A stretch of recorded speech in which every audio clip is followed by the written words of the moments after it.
Over all the earth, you reign on high. Every mountain stream, every sunset sky. But my one request, Lord, my only aim, is that you reign in me again. Lord, reign in me, reign in your power. Over all my dreams, in my darkest hour, you are the Lord of all I am. So won't you reign in me again?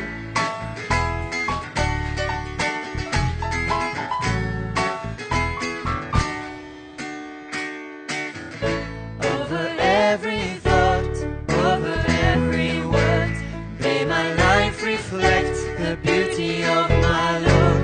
You mean more to me than any earthly thing. So won't you reign in me again? Lord, reign in me, reign in your power. Over all my dreams, in my darkest hour, you are the Lord of all I am. So won't you reign in me again?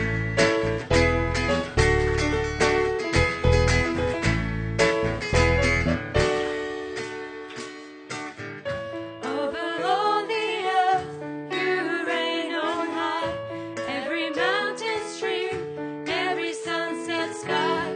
But my one request, Lord, my only aim, is that you reign in me again. Lord, reign in me, reign in your power. Over all my dreams, in my darkest hour, you are the Lord of all I am. So won't you reign in me again? Lord, reign in me, reign in your power. Over all my dreams, in my darkest hour, you are the Lord of all I am. So won't you reign in me again? So won't you reign in me again? So won't you reign in me again?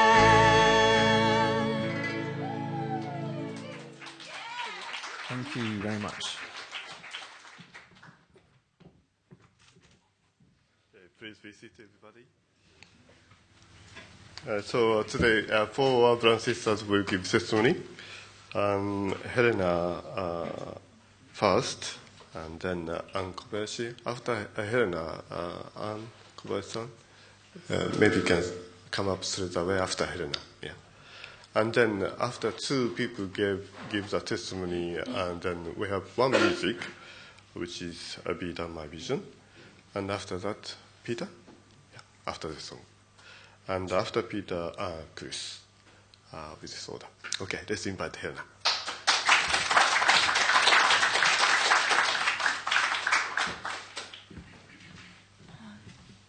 Hi. Hello. Happy Mother's Day. Happy Sunday. Okay. I've been asked by Simon to give my testimony about my life and how I see God working in it. So here it is. Sit back and enjoy it. All right, whatever. Hope so. So this is a week in the life of Helena. Right. So I don't really know where to start. Well, start at the beginning. My name's Helena. I have 5 children. I live in Wembley. I've got 2 very good friends up there. I've been there for a long time, 20 years. We've lived in Wembley or that area. And I've got 2 very good friends, which I couldn't have got through without them. And they know where they are. One is here today. And also, I've got a very good friend who prays a lot. He's a very good prayer support. And he has, and I've some other sisters who pray a lot and support me too. So without, that as well, it was Mr. Hayashi actually. He's in his prayer group. If you, choose on a Monday morning for since the year dot, I think, Mr. Hayashi's been having us together and praying and supporting, and we just go, he's like our uncle or something. Go along and ask him and he helps you. So that's one way I feel God works in my life, through my friends. And also, Simon asked me to say this, but it's not. It's true, actually. Simon is a good support as well.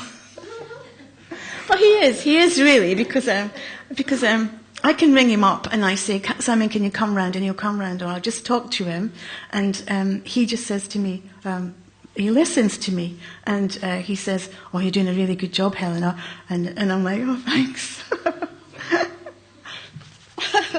So, I remember the first time that Simon was going to come to my house, and because he gave a testimony in the Sunday service the next week. He said he was a bit scared to come up to my house because I'm an older member and I've got issues, and he knew I'd want to discuss them, and I did. I discussed them with him in great detail. And then he said, but then we made him tea, and we all sat, and we had lots of friends, we had a few friends round, and he just, after he came, and he said he was quite frightened in a way, in the beginning, daunted, and then, but actually it turned around, and it became like a family evening or something in the house. He quite liked it, he was quite inspired, so I was quite happy. Thanks, Simon! He's there, he should be there, he's watching us right now. Give you a plug. No, it's true though, it's true, he is. He's doing very well, I think, because there's a lot of us older members, and, you know, he takes care of us in a different way to what we're used to. But as an up-and-coming crowd, I'm a bit nervous because there's a big gap. I feel there's a gap, and I'm really sorry about that. I really need to make more effort with our older second gen. You know, my kids are 23, 22, 21, and I try and understand them. They're another reason how I get through my life, my children. I can live again through them and get a lot of strength and energy from being with my kids. We fight. It's not that we don't fight. We don't have a perfect relationship where we're all just going, I love you, you're great. We don't. You know, we fight with each other and we have misunderstandings, and then afterwards we make up, and it's great, you know, because I tend to think they're children and they're not children, and then I misunderstand them and then they misunderstand me. So, you know, I'm a single parent, by the way. It's horrible, but it's my life. I find it very hard to even admit it. I don't want to say it to you because I might think I don't want you to think less of me, but it's not by my choice anyway. So it's just how it happened, and we still have a very fulfilling life in our life, but it is hard. It's hard to do that, just bring the children up by myself. I don't have a car. It's helpful if you do, but we've got quite a good transport situation, which is right by the train station, which is really good. It makes a lot of noise, but it's quite good. We can go places and we don't have to worry or be dependent on other people. I'm very independent, actually. I'm very proud. I don't like asking people for help. Can you give me a lift, or can you help me? I don't really like doing it, but I need quite a lot of help. I'm quite a lonely person as well, but actually, I've got my friends. I'm all right. And actually, being lonely is not such a bad thing, because I learned quite early in my life to depend on God, because I didn't have anybody else really, and who really understood me. I also often, maybe you're like that. Sometimes you think, nobody understands me.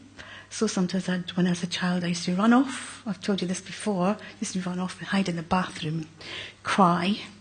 And sounds a bit funny, but it wasn't funny actually, because eventually this big warm hug would come and would say, it's all right, Helena, I love you. It took me a while to understand it was God. But because I didn't go to anything. Like our church, we don't have, I'm from the Church of Scotland.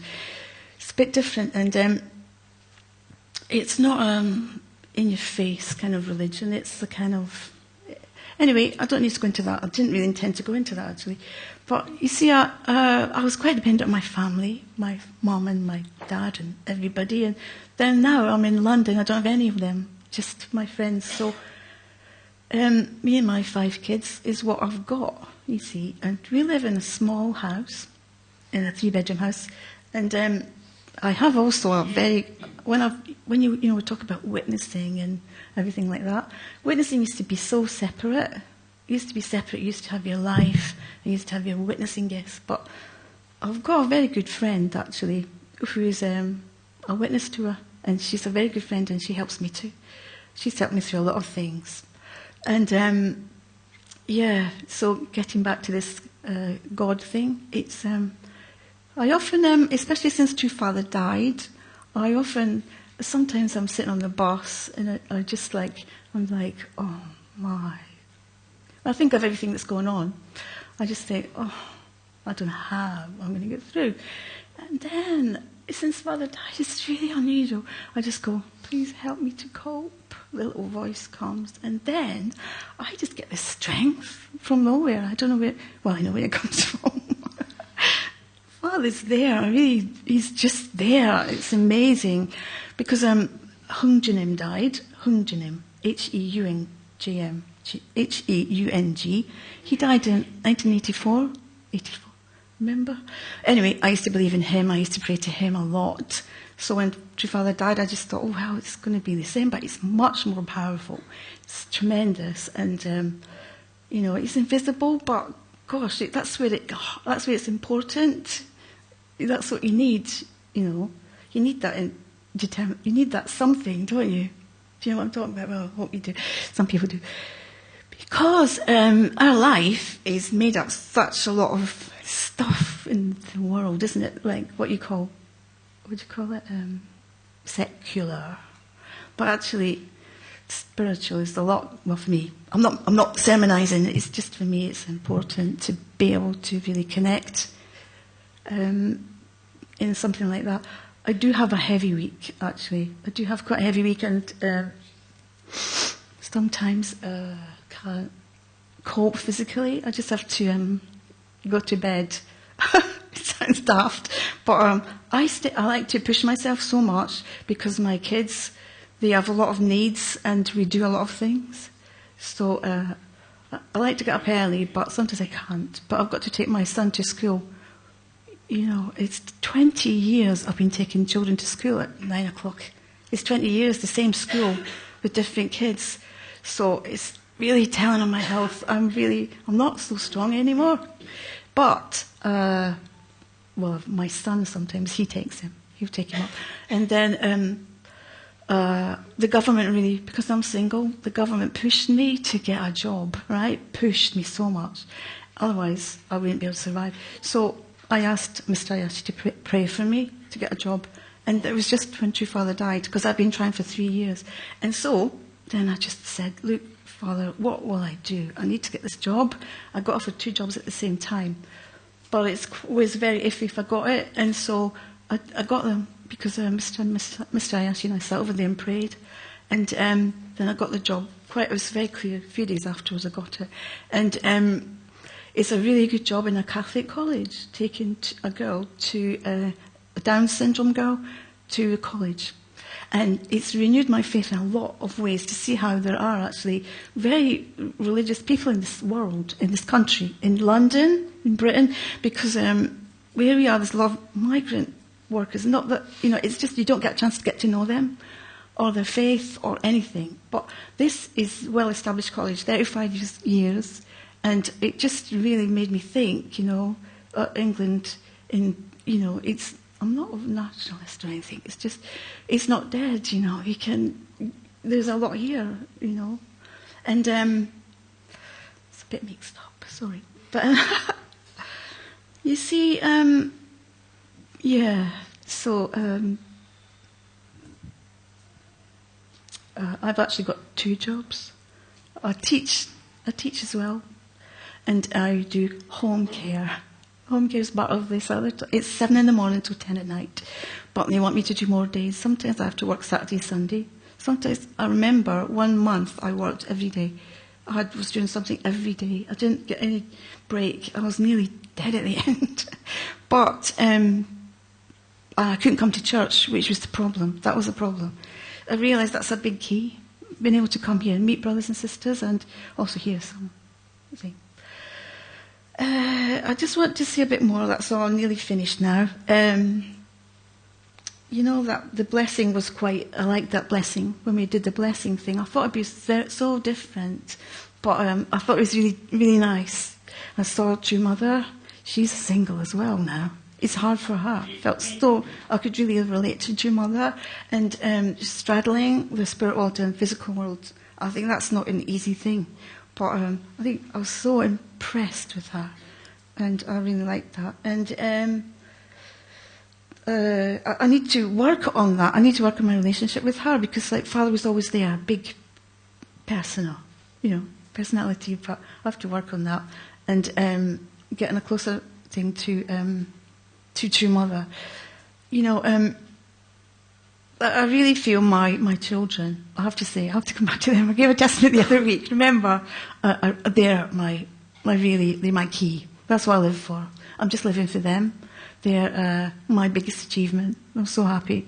I have a degree, I worked really hard to get my degree, and I really valued so much. But when I got my children, I just thought, no, they are really, again and again, I really feel that they are my big blessing. And that's basically what I wanted to say. So I hope that you could get something from what I said, and thank you. Thanks for being my friends, and I hope to get to know you a bit better. And thanks for the people that I know really well. And hope you have a good week, and take care. Bye.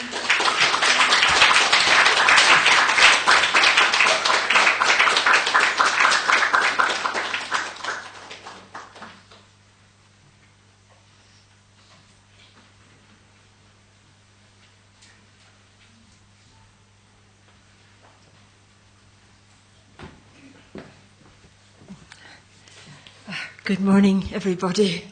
Good morning. Sorry, can you hear me at the back all right? Is it okay? Oh, good.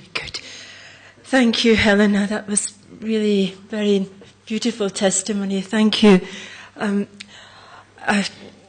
Well, I'm just going to say a few words about having gone to Korea. I went to Korea because of Foundation Day.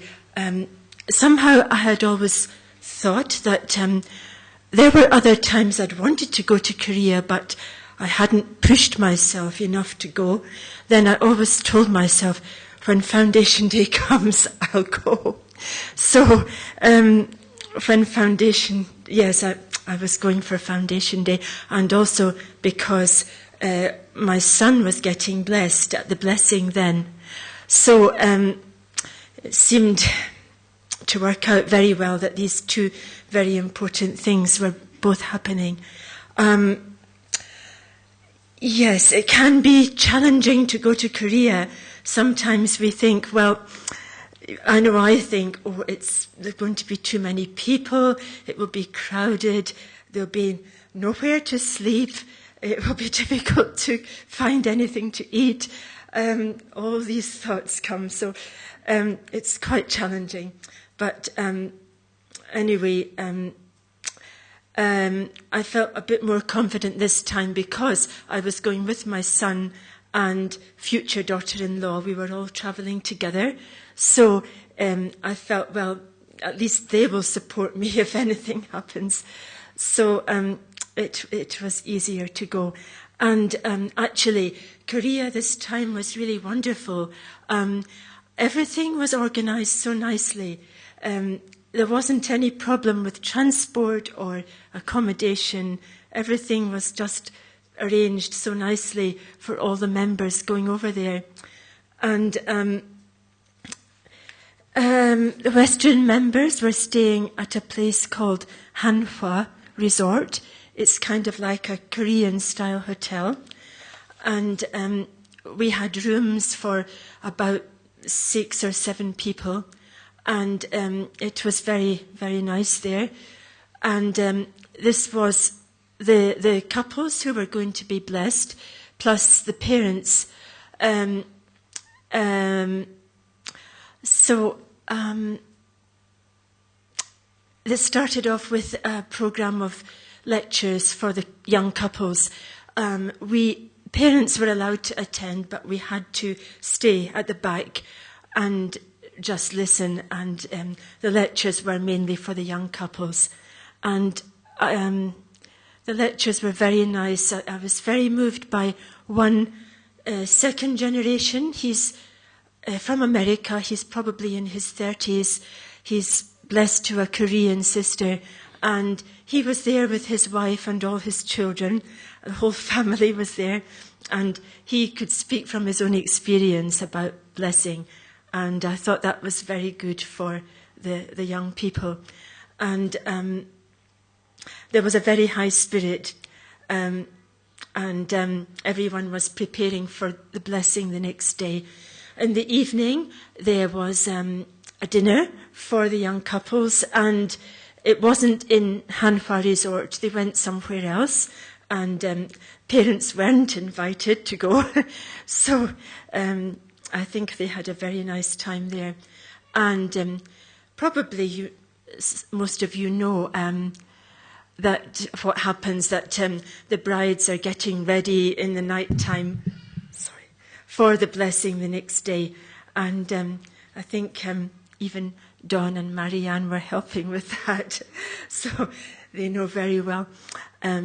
So it's a very exciting time for everybody, and very high spirit. And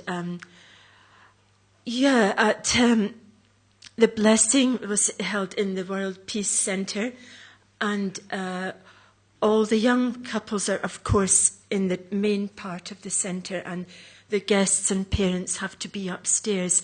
But I felt very lucky because I could get a place just upstairs, just very close to where my son and daughter-in-law were standing, except upstairs from them, so I could look down and see them very easily. And it was very nice. I was taking photographs. And when they exchanged rings and made their vows, I felt such a sincerity from all the young couples and such a deep heart. I felt, wow, this is amazing. Really, they're so prepared. They really are prepared for this blessing, and surely God will guide them in the future years.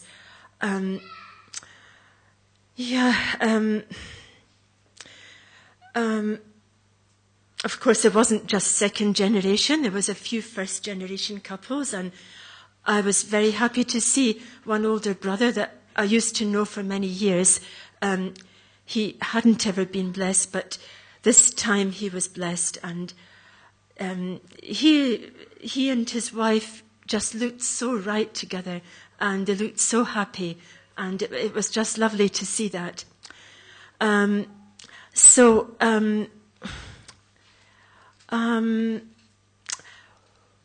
after the blessing, I went with my son and daughter-in-law to visit my husband's family in Japan, and we only had 1.5 days. Amazingly, despite the fact that none of us speak Japanese, the journey went amazingly well. We didn't get lost. And actually, Arina's mum had given me a wonderful guide, like a map and a list of the times of the buses and everything. So, but even with that, I thought I still might get lost, but it didn't happen. We got there safely, and we were waiting at the station for. We knew we had to, from one station, to get a train to go to my mother-in-law's house. We were looking for the platform, and suddenly somebody appeared in front of us, smiling, and it was my husband's brother. He had come to meet us unexpectedly, and he brought us, of course, to his mother's house. And I had also heard my mother-in-law was not very well. She's getting elderly. She's not so well. They had said to us, oh, maybe she can't cook anything. You can stay, but you should do your own cooking. But when we arrived, the food was ready. And there she was in the kitchen. She was so full of energy. And I was just amazed to see her like that. Unfortunately, it was a very short visit, and but still we felt really, it was like a blessing to be there. And I was very happy because I felt she really accepted her new, not daughter-in-law, but granddaughter-in-law. It was very nice. So we went back to Korea for Foundation Day. What can I say about Foundation Day? It was very good, of course. It was a big blessing to be there. I was so, when we saw True Mother's seriousness, we really felt, how is she feeling, you know? Afterwards I thought, well, actually it's good that she is so serious because we can really trust her. She's really totally focused on God and on God's providence, and because of her total seriousness, we can really rely on her to guide us forward at this time. So Foundation Day was very special celebration. The only thing I felt was that I was expecting it to be longer. It somehow finished quickly, and but I heard that there was another celebration at the palace that was for ambassadors for peace and for leaders and special guests. So most of the members, we didn't go to that. And then after Foundation Day, we had a chance for sightseeing. We could visit Cheongpyeong, very nice experiences. And so finally, just like to say that it was a great blessing. I feel very privileged to have gone there. And I think the grace and the blessing from Foundation Day is really coming to all of us. It's really a very special time, and through that we can all have a lot of grace and to go forwards after this. And I hope you all feel a great blessing, and thank you very much. Thank you.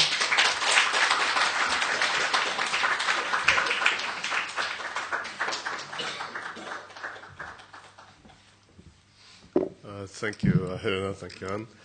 Okay, before we hear two more testimonies, let's invite Ban back once again on the stage.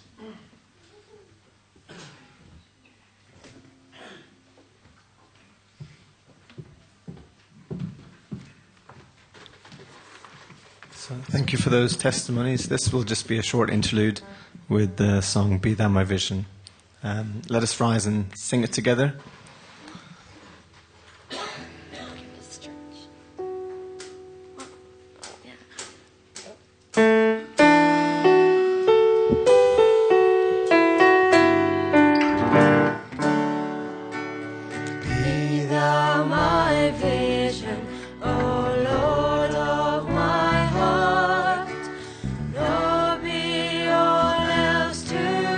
Save that thou art.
heaven, my victory won. May I reach heaven's joys, oh bright heaven's sun.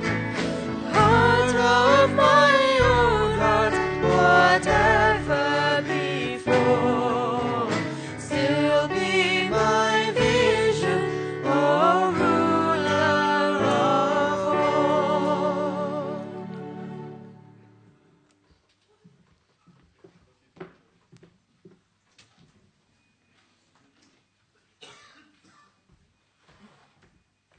Good morning, everybody. Happy Mother's Day. It seems like all the mothers are on this side, so I'll just check there. Can I have the first slide, please? I'm going to speak quickly because I've got 20 pictures and only 10 minutes. So I heard from second gen, mainly, especially STF members, that Albania was a great place for witnessing and that the church is very vibrant there. So I was hearing this for a long time. To be honest, I didn't know where Albania was at that time. And I'd only ever seen Albanians in movies, and they always seemed to be gangsters and dangerous people. So I just kind of blocked it out. But the message kept coming, Albania's great, Peter, you should go to Albania. So I started thinking about it more and more, and I did some research. I watched the movie Taken and Taken 2. But that scared me even more. But they assured me it was a great, wonderful place. So anyway, I decided to go there for 7 weeks. And I talked to Jack about it, and I talked to Robert Williamson, who's the National Messiah for that area. So I talked to Gani, who's the national leader. Then finally he put me in contact with Robert and Marinella, who are the wonderful city leaders there. And just before I went, I found this statue, which is Skanderberg, which is about 500 years ago. He's the great Christian hero of Albania. And it's just around the corner if you want to go and see it, if you just walk to Queensway. And so, next slide, please. And so Albania is it's a relatively poor country, only about 3 million people. And Tirana it's actually somewhat of a modern city, but it's a very humble city. People are a little bit poor, but they are very humble. They work really hard and they get very low salary. And strangely, the things for sale in Albania cost more than they do here in many cases. But the salaries are like 10 times lower, so people work and they don't get paid much, and then they can't buy many things. And so, but they don't seem too bothered by it, and they're quite humble. And so when I arrived in Tirana, after a couple of days, they asked me to give a talk. They have a Wednesday evening center meeting. So this is the smaller Wednesday evening meeting where the members come. And there's a lot of center members there, and they're really dedicated. It's like the late 70s was here. And but also there's a lot of people, especially students, who are their members, but they come almost every day. And there's a lot of strata of members. There are people who are taking the lectures every day, and there's some people who have been coming for a year or two and are studying, but they're incredibly faithful. And there's a lot of witnessing activity going on.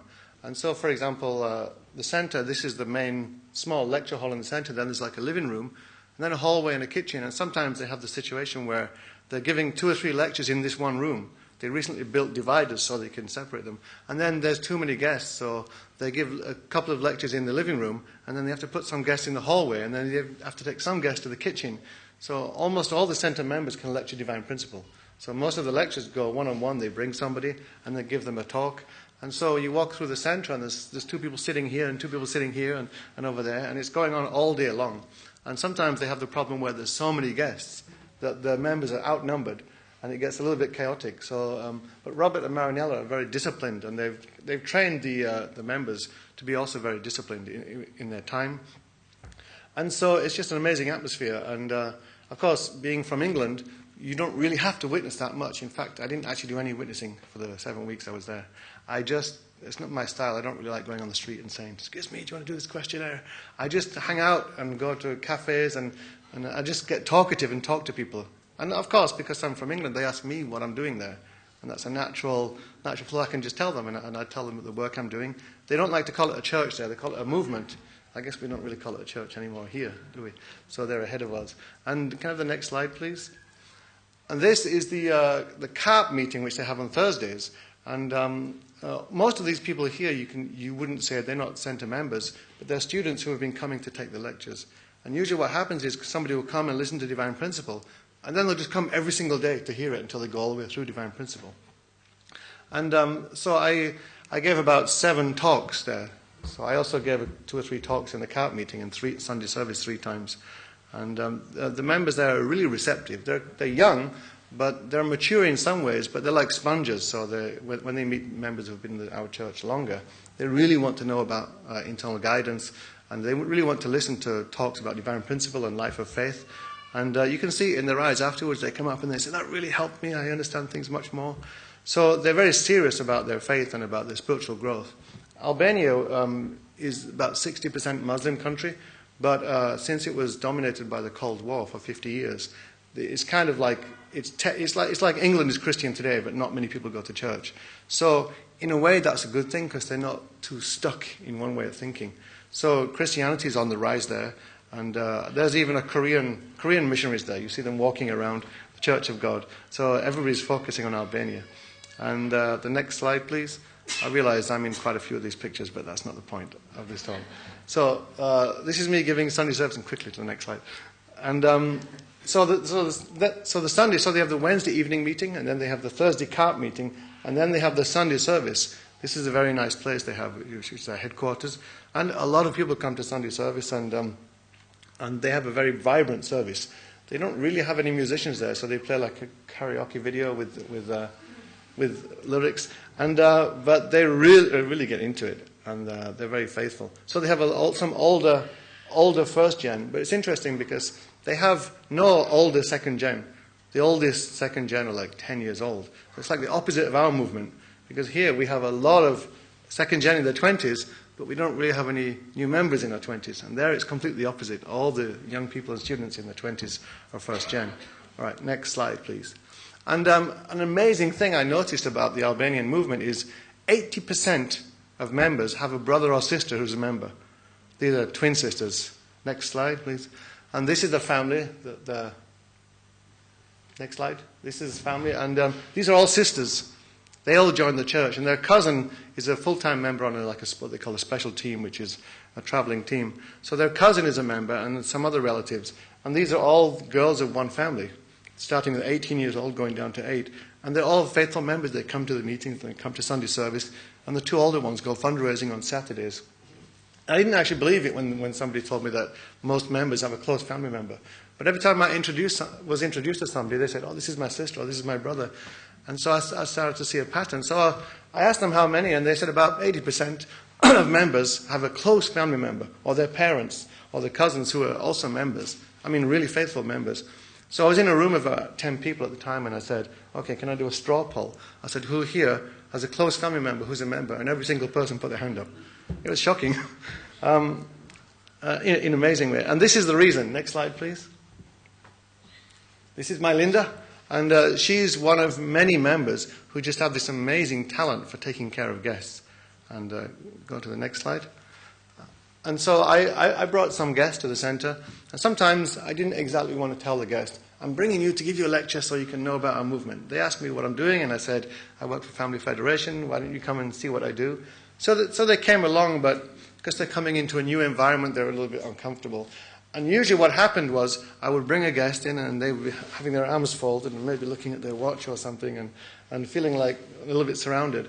And then one person such as my Linda would say, oh, shall we give you a little talk about what we do? And they'd say, yeah, well, okay, yeah. And they'd sit down. And then I would go out to make tea, and then I'd come back a few minutes later, and the guests would be laughing and smiling and engaging with them. It's kind of like magic, actually. And Robert and Marinella have really raised them up and taught them how to take care of guests and how to be really sensitive to each guest's situation. And so quite a few times I would bring a guest, and the guest would be a little bit reticent and not so much engaging. But within just a few minutes of a young member, I mean, some of these young members were 21, 22 years old. Within a few minutes of them talking to the guests, they were just totally engaged. I brought one guest, and he works. It took a long time for him to meet him because he was always working. And he works from 9 a.m. Because at first he kept calling me and saying, can I meet you at 11 p.m.? And I thought, this is kind of weird, in a coffee shop. And 11 p.m., it's a bit late, mate. And so I finally got him to come in the daytime because he works 2 jobs from 9 a.m. to like 10 p.m. And so he, after he'd had one lecture, and also it turned out when he arrived at the center, he said, oh, my cousin's a member of your church. So his cousin, who also comes to the church, was also a member. She'd invited him, but he'd never come. And so after he'd had just one lecture from them, he said, okay, I'm going to come every day for the lectures, and I'm going to take an hour off work so I can make the time. And so, next picture, please. this is the outside of the center. It's quite a humble building, and they don't really have much equipment. And so they've got really old computers, and some of the members who are really active, they don't even have their own laptops. And so if any of you have like an old laptop or a tablet or anything that you want to donate, it would be a good thing to send to Albania. And these are the members on the way to a workshop, and I'm going with one of my guests here. And the next picture, please. This is Gani Roshi, who gave a 5-day workshop. For some reason, they have like 5-day workshops and 15-day workshops. And they don't really seem to stick to the providential numbers. And in this workshop, there was about 40 people, and you can see the back of the head of some STF members there. Next picture. And all these young people, some of them are new guests, and some of them are people who have been studying the principle for a few weeks or a few months. And there's about 40 of them on the workshop. And it was a 5-day workshop. At that time, it was really quite cold. But Albanians, they're very tough. Even in the winter when it's cold, you go in the center of somebody's house and they have the windows wide open. And I think they value fresh air more than being warm. So you have to toughen up a little bit. And so on this workshop, they had a 5-day workshop, and they go all the way through the principle, and they hear about Father's life. And it's just a bit of a culture shock for me to go to a workshop and just see just full of people, and especially full of young people. Most of them are students, and that's the only time they take off, and they choose to come for the workshop. Next. This is one of my guests, Bruna. She basically came. She asked me if she could come. We met, and she asked me, "Oh, can I come and learn about your movement?" And so then she just came every single day. And next picture. And this is the workshop graduation. And next picture. These are my. I have about 5 or 6 people now who go into the center regularly, every day practically, to study Divine Principle. And now they're even bringing their own guests. And so this is Bruna, who was willing to come. This is Linda, who when she came, she basically was really reluctant. I actually brought her in the evening time about 7 p.m. and all the members were having a prayer meeting when I opened the door.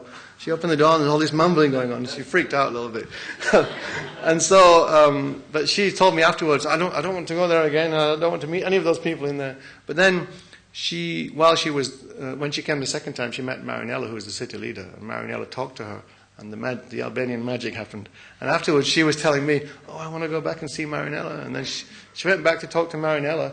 And then I was busy, so she only stayed 30 seconds, or a couple of minutes. And afterwards, Marinella told me, "Oh, she wants to start coming and taking the lectures and get involved and offering something." And so this is Bessa, to my left in the picture, she's a Muslim girl, and she basically started coming to the center every day. Once she heard Divine Principle once, she just came every day and just went all the way through it. And that's Olti, the guy whose cousin is a member. Next picture, please. This is Rocky, she just finished a 7-day fast, so I took this picture because she was just praying before breaking her fast. And she's only like 21 and a student. Of course, her mom and her brother and a whole bunch of people are members. And she is a really, really faithful person. When I did my 7-day fast, I tried to sleep as much as I could, and I just watched pizza commercials on TV, like drooling. But when she did her 7-day fast, I'm not really good at fasting. But when she did her 7-day fast, you wouldn't even notice it. And she was really active and really dignified in the way she went about it. And anyway, there's just so many members like that. And Father said that younger members are Abel and older members are Cain. And I think it's true because when I see their faith and their sincerity, I feel like they inspire me. And also, to be honest, their standard of faith is incredibly good. Better than mine ever was. And this is the next picture. This is the goodbye party they had for me before I left. I'm going to try and remember the names. There's Bessie, Armel, Robert, Darin, myself, Ronald the baby, Marinelle the center leader, and Yonilda, Enrida, and Rocky. Yes, I got it right. And I think they might be watching online. So hello, Albanian members. And this is next picture, please. This is Robert and Marinella and their two children. Robert's from Slovenia. Marinella's from Vlora. But they're amazing people. They're interesting because they're extremely disciplined. And for example, they don't allow guests to go in the kitchen because I wanted to take my guests in and join lunch with everybody. But if they do that, there's so many guests coming, they start to just come there to socialize. And so they're very disciplined, but at the same time, they're incredibly loving. They were actually told off by some of the stricter Japanese missionaries in the past for being too kind to members and guests. Like giving them a hug or encourage them. But it's a different style. Albanian families are so close.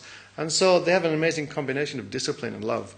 and you can see the effect. And last picture, please. So I'm trying to encourage as many people as I can to maybe get a task force together and go to Albania.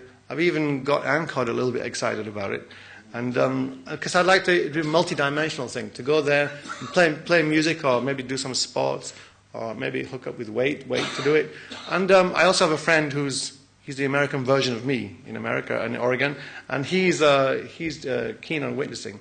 And so he saw my Facebook post, so he wants to get all the second gen that he's taken care of and maybe bring them to Albania so we can have a joint task force to go there. So maybe in August or September for a week or maybe 2 weeks if you're interested. It doesn't matter, older first gen or young second gen.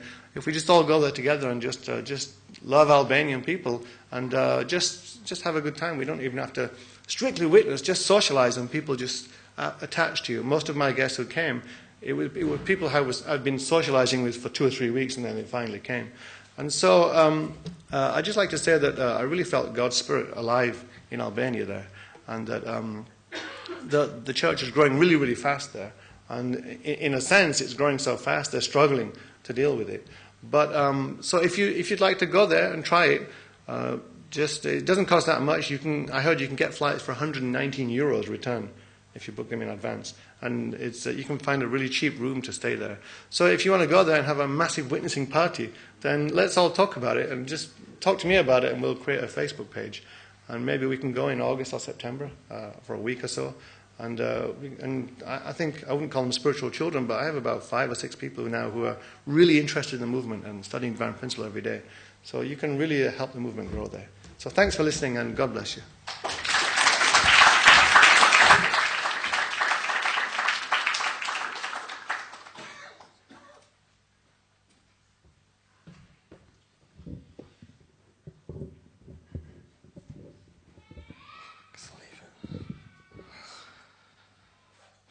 Hello. I'm standing over here for once. It's more intimidating with no guitar to hold. I'll leave it there for now. So, when Simon said that there'd be testimonies this week, I felt like there was a lot has happened recently and I would like to share something. And then it came closer to the time and I was less and less sure exactly what I would talk about, but I think I'll just talk about the most important thing that happened to my family recently, and that's the passing of my father, Martin Maloney. And it's all connected with the past year. And since we found out he had cancer, and for me, I was cancer's bad, but I thought, well, maybe it's not that bad, and the doctors haven't said anything, and they're going to, take stepped approaches to battle it and tackle it and everything. And so I kind of had a strong feeling in my mind, and out of my naivety, that he would, he's going to be okay, and that was my feeling. And through the year, and when whether he was up or down or however he was doing, it made me reflect a lot on my relationship with him, and I didn't think I would get emotional, but anyway, he had this gastronasal tube at one point because his esophagus was blocked, and then because he had this tube in his nose, it made him much more introverted. Usually he's a very sociable person, he's talking to people.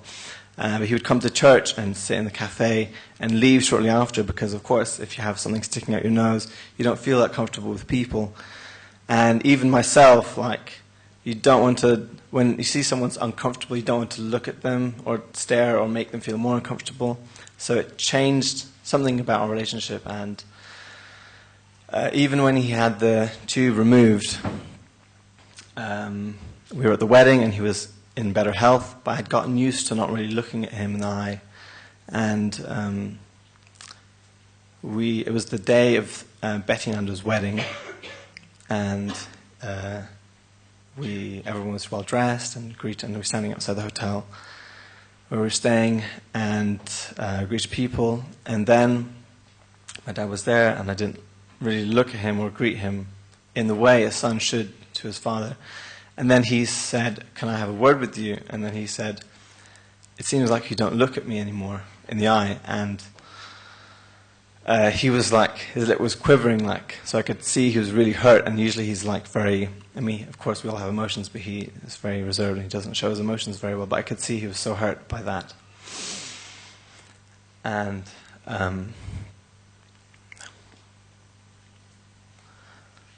so that was just a little kick for me to really put more effort into being a good son.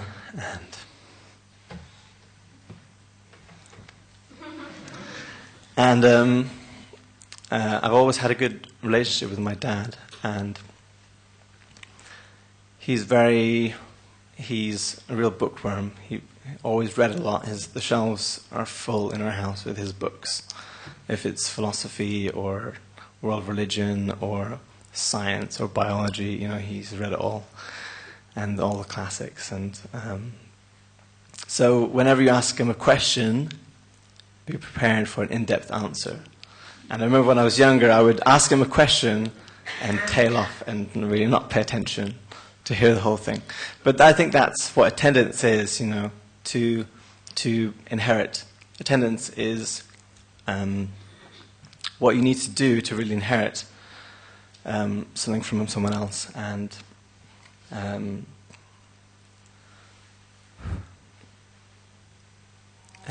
through closer to the end, when my dad got very sick and he went to hospital, I was visiting as much as I could.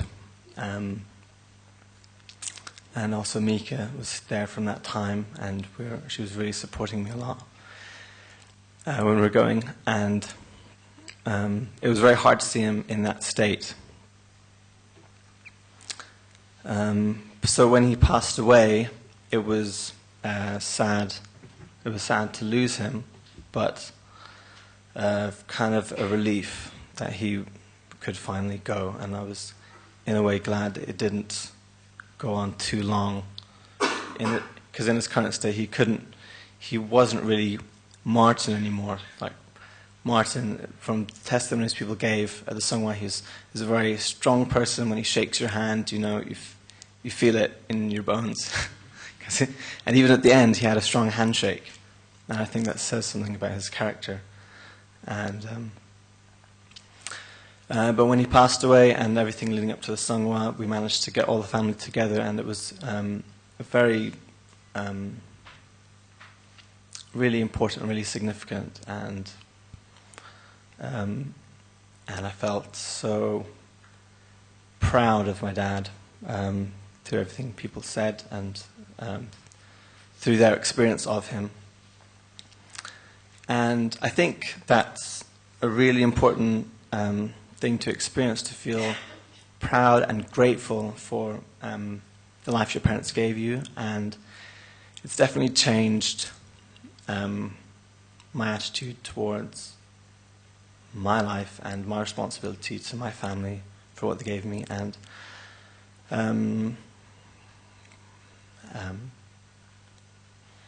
but somehow I don't, in the weeks after, I didn't miss him that much, actually.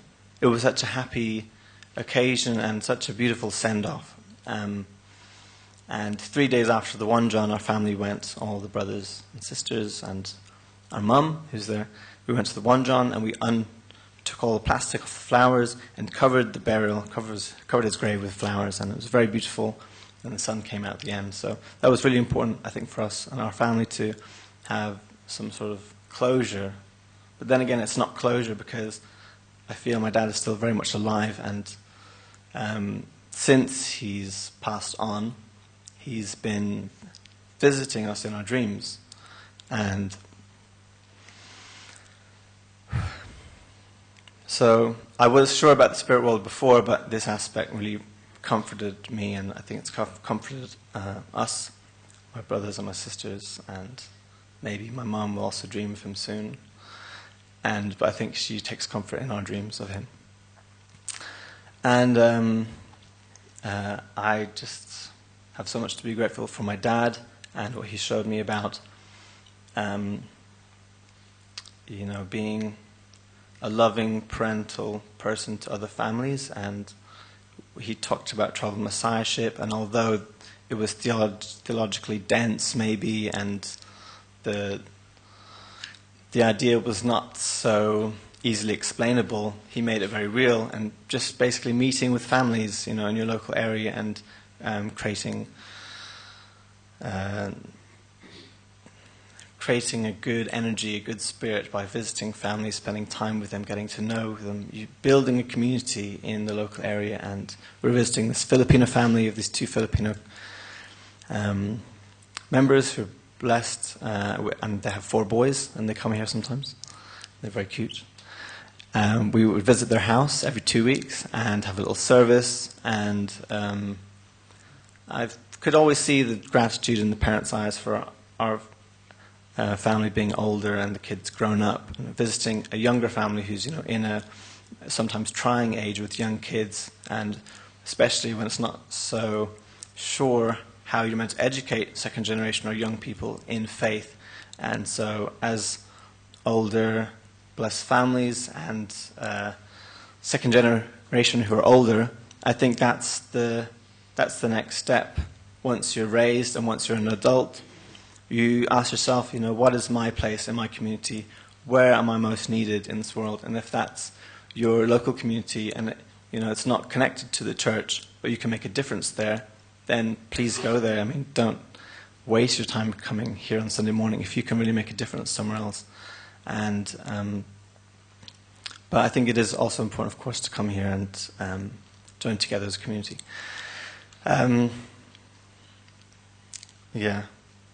So, I'm really grateful for my dad, and I'm so grateful for everyone in this community who's showed so much support during those weeks of the Songwa and everything. And I just wanted to say I'm so happy to be part of this community and to know all of you, and I hope to get to know you better.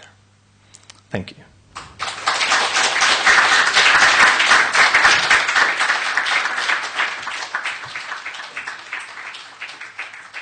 Change.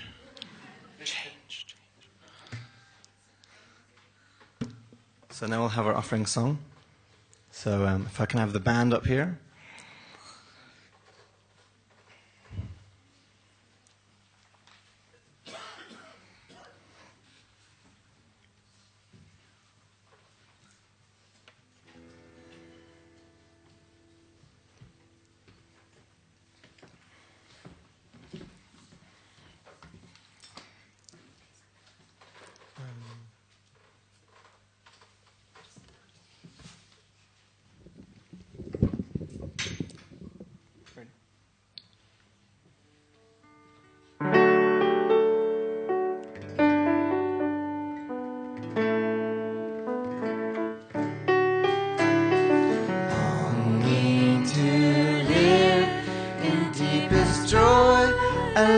Eternal, God was ever seeking for a people of His own, who can know the yearning of this lonely, broken heart.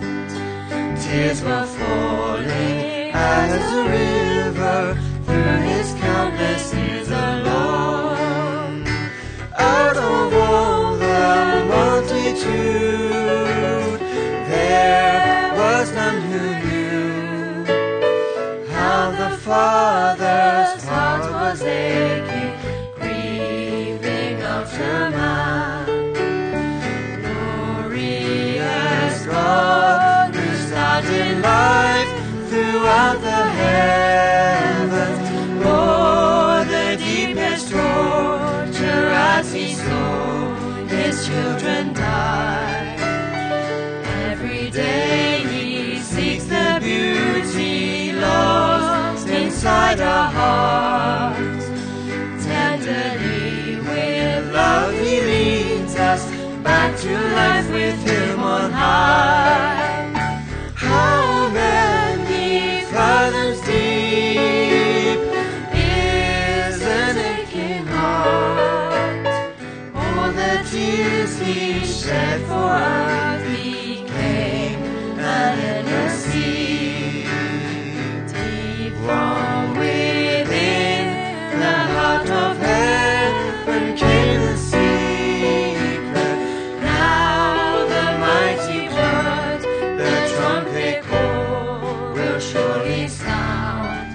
rise for the last verse.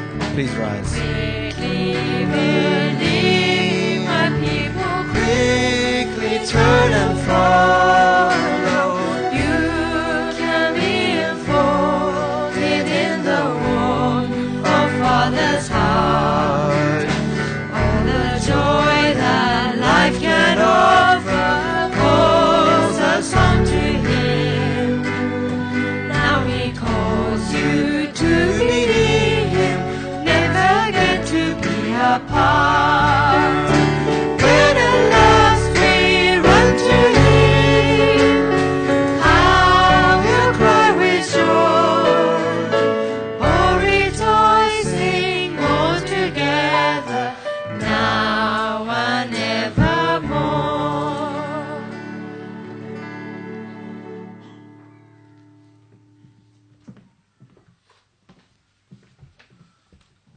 Let's give our offering prayer, brothers and sisters. Heavenly Father, we want to give you this offering, Father. Father, we are doing our best to help you and support True Parents in transforming this world and transforming the history of humankind. Father, we're going to erase the suffering history, and we're going to erase your suffering. Father, we pray that this offering that we all give freely from our hearts can be used by our movement in a way that will best move forward and drive forward your providence to save humankind, and Father, introduce all human beings to their parents. Father, we offer you this prayer in the name of True Parents, our Jew.